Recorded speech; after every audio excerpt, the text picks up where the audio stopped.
You got some problems that you wanna solve? Then let's chat. That job getting on your nerves? Then let's chat. Girl, you know I can relate, so let's chat. Cause I'ma tell you what the bottom line is. I'ma tell you what the bottom line is. I'ma tell you what the bottom line is. I'ma tell you what the bottom. It's your girl Cece. I'm your hostess with the mostest. I'ma tell you what the bottom line is. Hey everybody, welcome to another episode of The Bottom Line Is. It's your girl Cece, hostess with the mostest, and I have my friend, another podcaster, the Jamaal Bethea Show. So, and we have not caught up. We just sat here and caught up. Like, we haven't seen each other since 2017, which is wild. Yeah, which is almost a decade. That's crazy. Okay, you didn't have to add the decade part. Sorry, but, I was fine with just saying a single digit. You know how in math you round up. I thought 8 and I thought 10. Okay. Yeah. We're old enough to miss a that might decade. be why I ain't hung out one, because he be trying to round up. Say no. You know, your brain just be like shut up, cut it off. No, for sure. But he is an amazing person. I've learned a lot from him over the years. He always supports, and I'm going to let him tell you a little bit about what he does. Well, I mean, the Jamaal Bethea Show. So basically, I am a mindset, lifestyle kind of person. So the Jamaal Bethea Show, what I really do is we key on inspiration, business, and education at the end of the day. You know what I mean? You got to be inspired. You have to educate yourself. And you got to really make sure you know what you're talking about if you're going to do business. No, for sure.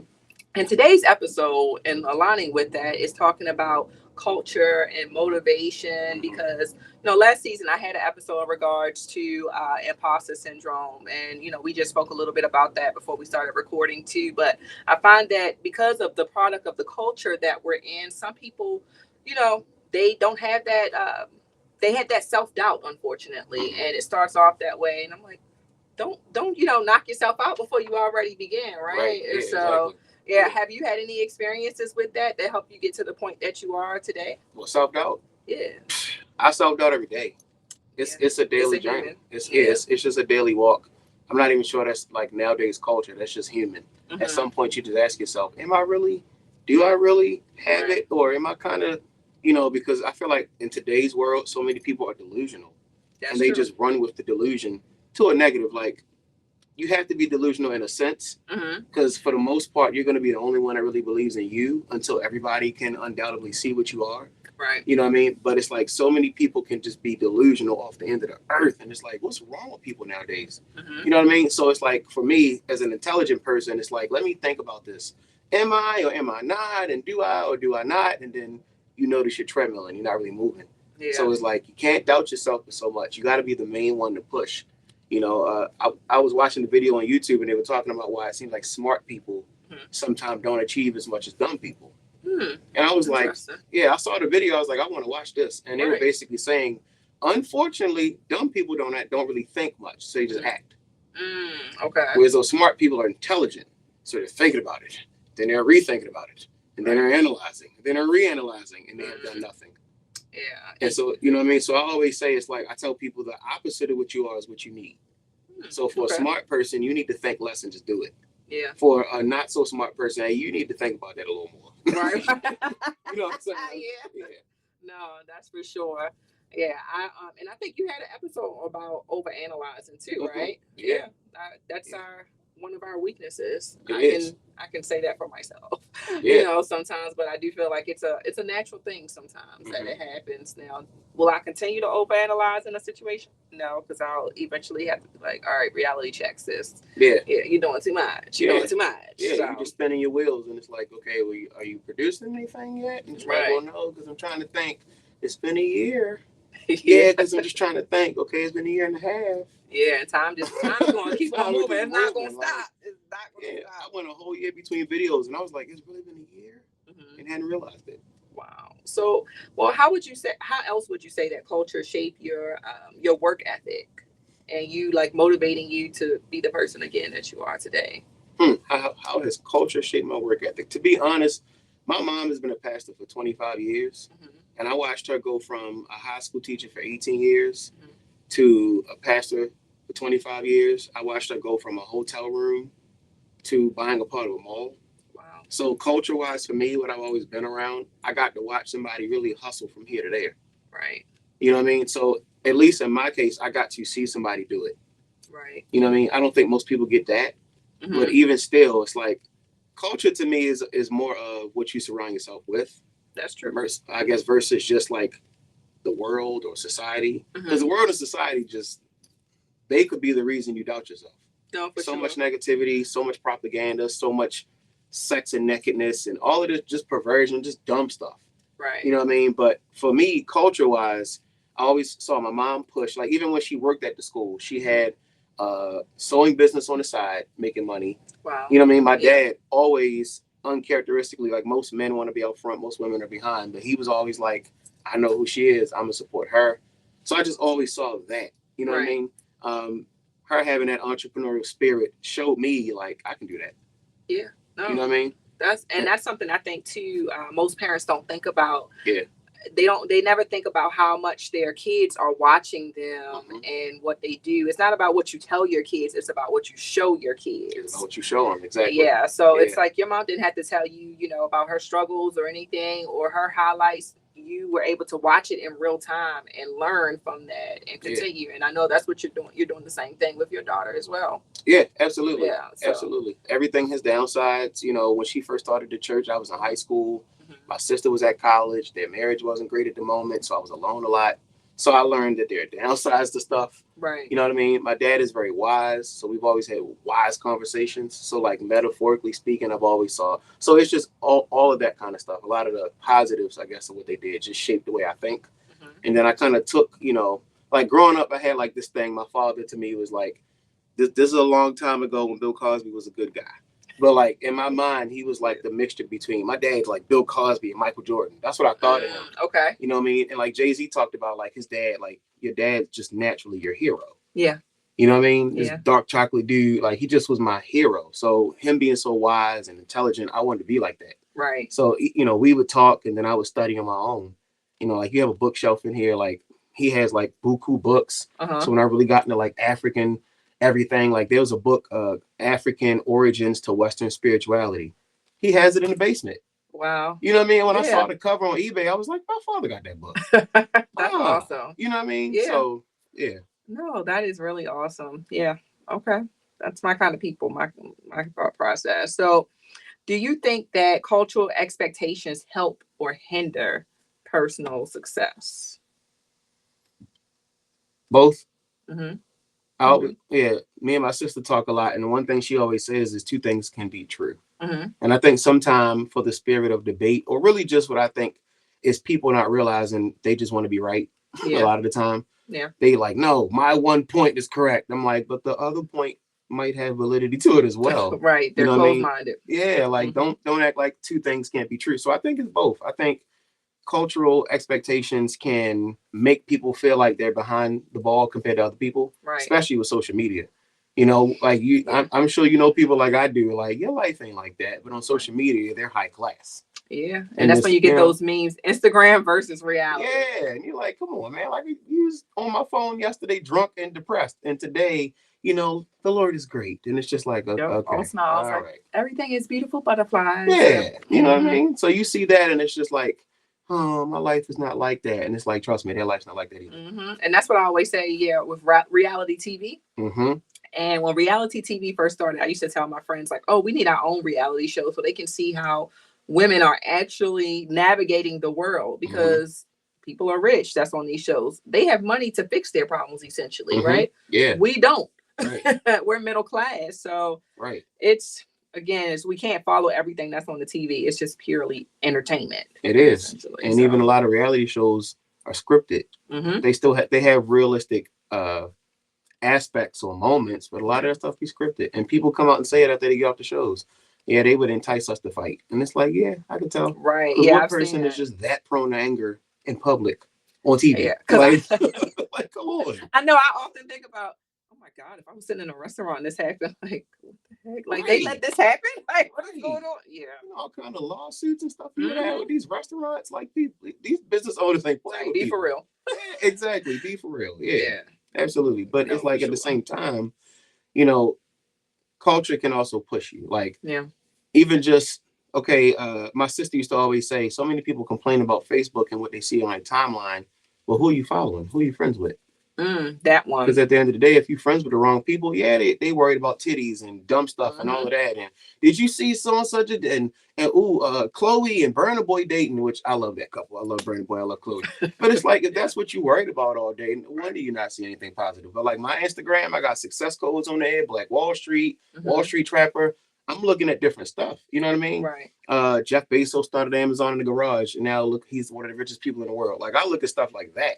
Yeah. So that's like, yeah, for a guy to really start in a garage selling books, yeah, to really be the richest guy on earth. No, for sure. And that makes me think too, like TikTok. They always say, you're scrolling on TikTok, and once you start liking stuff, then magically all those type of videos, appear. The algorithms. Yeah, the algorithms, and they're tracking us.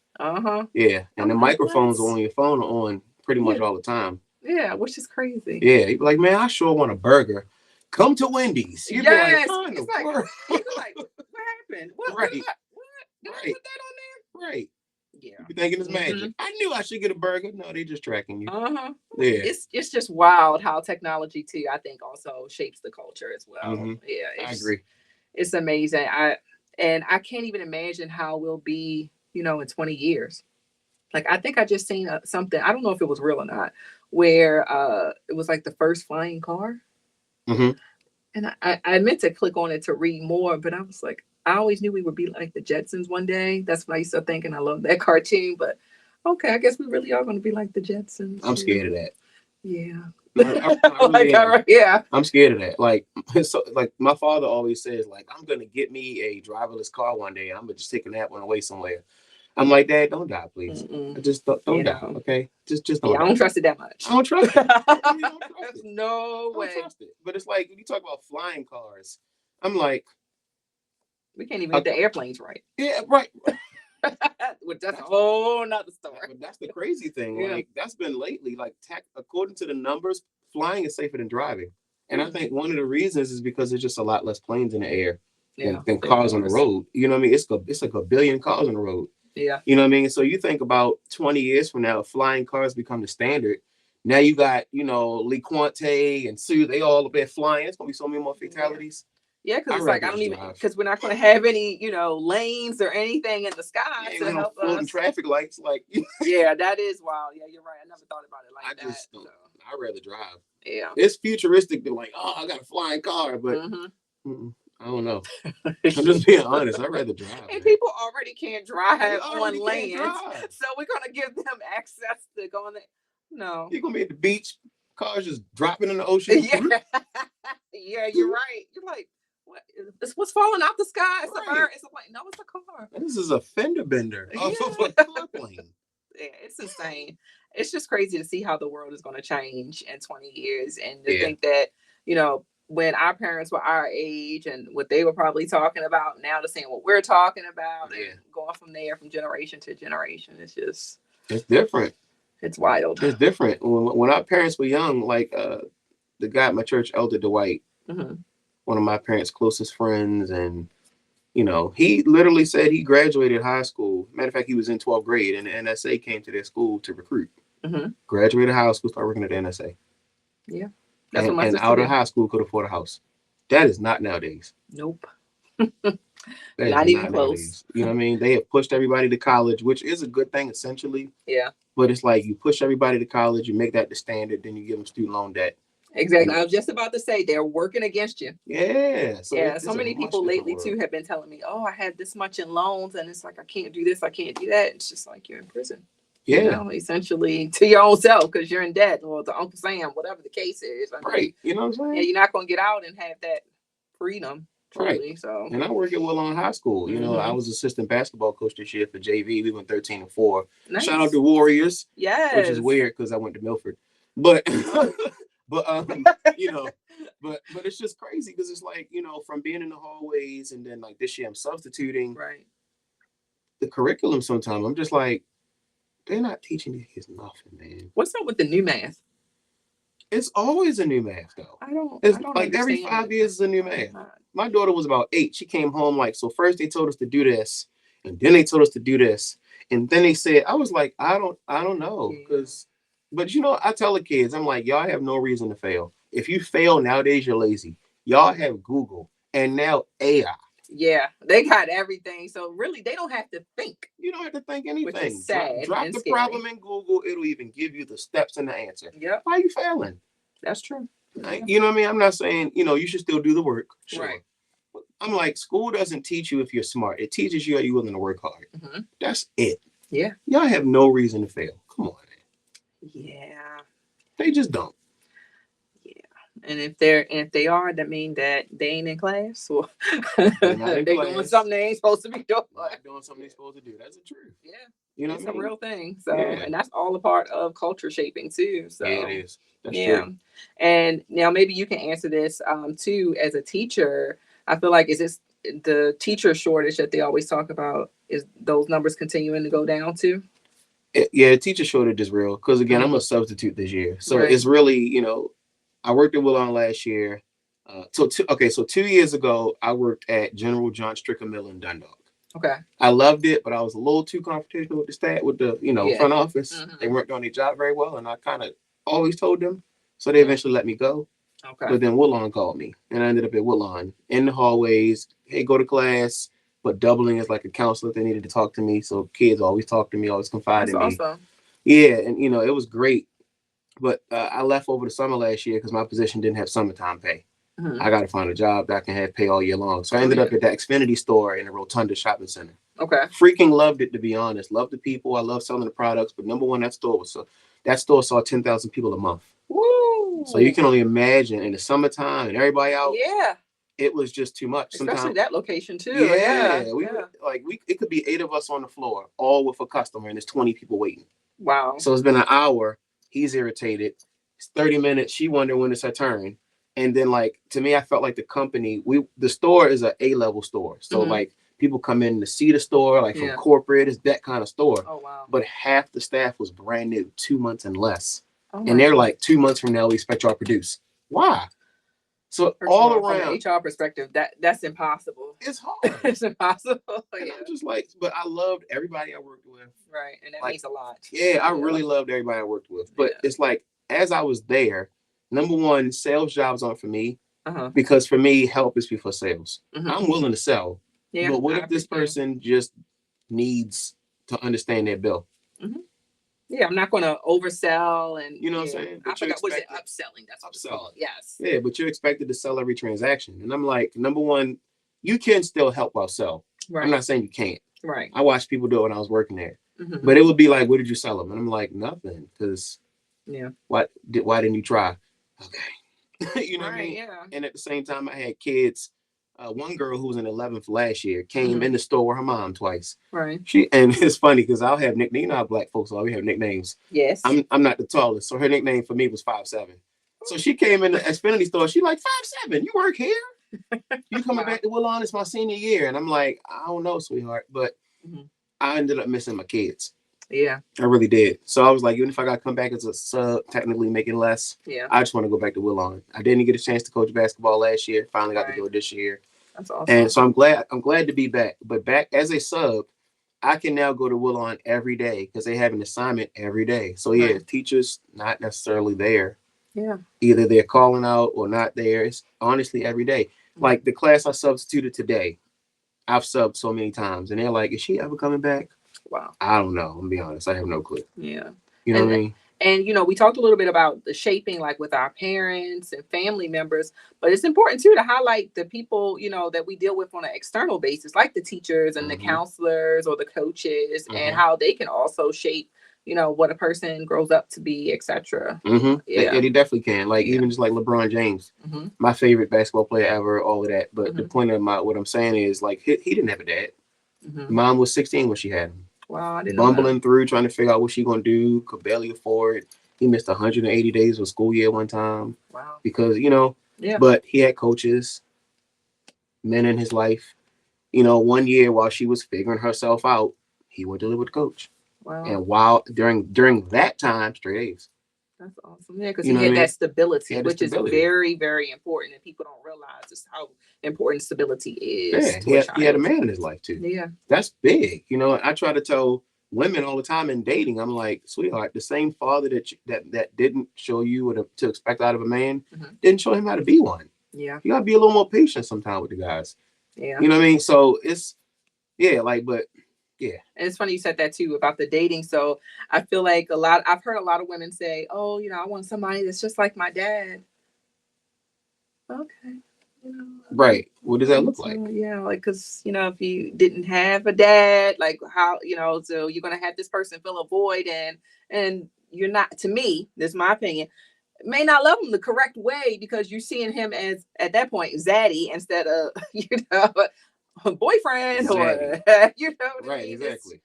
It's just playing with the mind, and it's like you're creating those expectations and then expecting somebody to fulfill that expectation, and that's not really their role that they should be playing. Exactly. So, I agree with you. You talking? Okay, I'm trying to slow. You talking?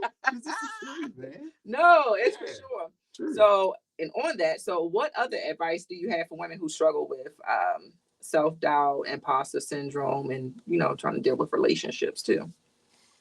Women. Okay.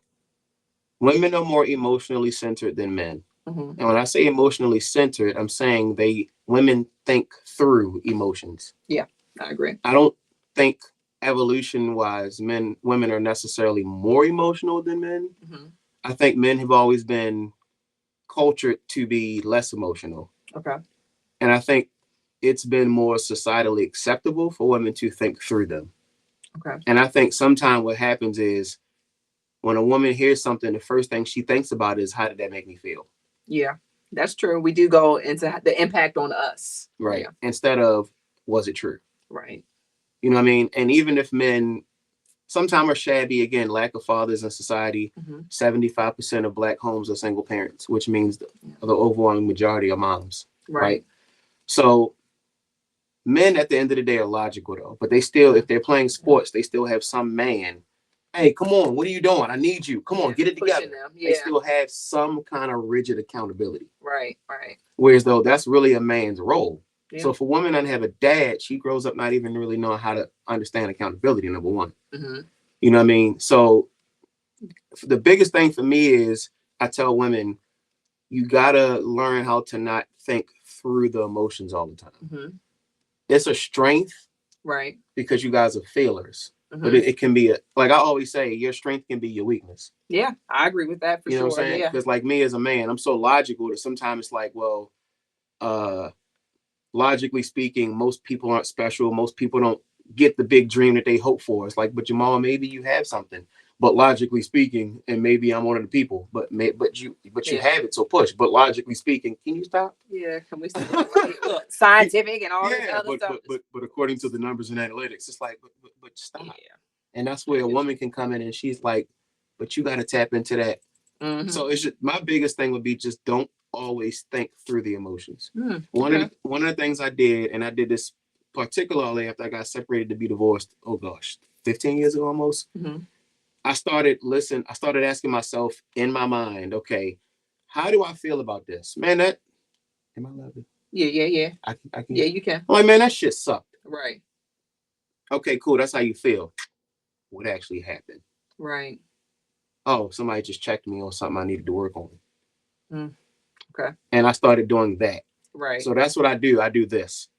It's okay to feel it, but your feelings might not be the whole story of the situation. Right. No, I get you. And because women are feelers, sometimes this is exactly what happened. It's like, not actually. Yeah. No, I get you. Yeah. You know what I mean? So just really learning to check the emotions is the main thing I would say. Check the emotions, be a little more balanced with the way you think, which for most women, it's just going to always, lifelong, is going to be hard. Yeah, it's something that would change or happen overnight. It definitely takes work, and it's self work. Yeah. It takes a lot to get to that point for sure. I'm working through that myself. Okay. Puts head down. Puts head down. Oh gosh. All right. So, well, you kind of already did this, so which is good. But to close, what is the best piece of motivation advice you've ever received? Ironically, it was a clip I think I saw on YouTube, T-Pain, and this is back when I still was really trying to be a musical artist. But because I'm metaphoric, I can always tie it to a bigger meaning, Right. not just the particular Yeah, that's how subject I or am. field. Yeah. So like he was like, my best advice is to stop seeking advice. If you like the song, put it out. Somebody's gonna like it. And I was like, that makes sense. Like, stop trying to, hey, what you think of this? Or let me go to this guru, or let me see if I can hit up this producer. Or nah, if you like it, put it out. Lil Nas X was like, I like this little goofy song. I got the horses in the bag. Yeah. And he put it out. That's my song. Right. You see what I'm saying? Yeah. I don't know how the track. Yeah. You see what I'm saying? Yeah. So I think that's the biggest thing is don't overthink it. Right. Just do it. Don't overthink it. That's the biggest for anybody. Just do it. Yeah. Put together a plan and just go. Yeah. But that's why that simple slogan took off. Just do it. Yeah. Because you sit back with, again, all the overanalyzing, you're going to the more people you tell and, you get, too much feedback is a thing like that can lead to self-doubt and all these other things. Because then you start, again, questioning yourself, over-analyzing. Right. Just do it. You get the person who really didn't look at what you did. Yeah, you got it. Then you get the person who did look at what you did. That shit ain't nothing. Right. And you're like, oh, and you do this with your emotions. It's like, no, just do it. Yeah. No, you're right. That is a very true statement. Yeah. Nike, give us the plug. Give us the plug, man. Yeah, we need the plug. We need just the plug. Do it. Just do it. Yeah. So, okay. So, well, what else would you like to leave people with today or want them to remember? And it can be, about a life lesson, but, anything along the lines of shaping culture, motivation, breaking barriers, things like that. The biggest thing I will leave people with is get alone to yourself. Let all those thoughts from yourself, your subconscious come up. Because most people don't like to be alone. Because when you're alone, and I think Dr. Umar explained it this way, when you're alone, all those thoughts from your subconscious creep up to the front of your mind. Yeah. You got to work on that book, right? You know what I'm saying? You still ain't fixed your credit, right? Right. You ain't tell that girl you got another girl, right? They creep up. And so people fill their space with other people to just, I don't want to hear none of that. Right. Get alone, allow all of that to fester, and work on yourself. Just work on yourself. Because if you don't work on yourself, it ain't gonna matter at that point. You can find the girl or guy of your dreams, and you're not gonna be right for them because you ain't do the work. That's true. You could get that job opportunity, but you didn't take that college course, so you really don't even have the qualifications for it. Yeah. Get by yourself and work. Yeah. Work in silence, or as my friend Rest in New York says, cook in silence. And then come out of that and just go. Yeah. No, that's what's up. Be willing to spend some time, 6 months, a year, 2 years. Anybody saying so and such a? Nope. Yeah. Just take that time to retreat and regroup and, revitalize and get back to where you need to be, restructure yourself. That was a lot of reads, but yes, it's true. Right. Read. Yes. Yes. It was. No, that's awesome. Well, I'll close with the bottom line is take that time that is needed to, reflect all the reads that was just mentioned, and don't be afraid to do the work because I think you'll be very much satisfied with the outcome in the end. And again, for us parents out there, I'm saying for us parents, I'm not a parent yet. So let me retract that statement. I know, right? It came out naturally. I don't know what the universe was trying to tell me, but for the parents out there, don't put too much pressure on yourself when you're trying to make sure you're doing things right and, shaping everything that your kids, well, basically, and what you're telling your kids that they should be doing. But in fact, let them actually see you putting in the work and see what you're doing. And believe me, it will come out when they become an adult, and you will see those traditions continue to carry on. So now, if they want to know more about you and your podcast and everything that you got going on, how can they find you? Sure. Honestly, the Jamaal Bethea Show. Instagram, Jamaal Bethea Show. TikTok, the Jamaal Bethea Show. YouTube, the Jamaal Bethea Show. And it's Jamaal with 2 A's. I want to mention Thank you for that. People will be forgetting. Yes. My mother gave me the ghetto spelling. She gave me the extra A. And I thought it was the correct spelling for a long time. Until I looked it up and I was like, oh, okay, now. But yeah, it's 2 A's. Jamaal. The Jamaal Bethea Show. And that will be listed below. And make sure that you follow him because as y'all seen today, he got a lot of knowledge and I'm here for it because I'm learning. So I'm all down with it. So make sure that you like, comment, and subscribe. And we will see you next week on another episode of The Bottom Line Is.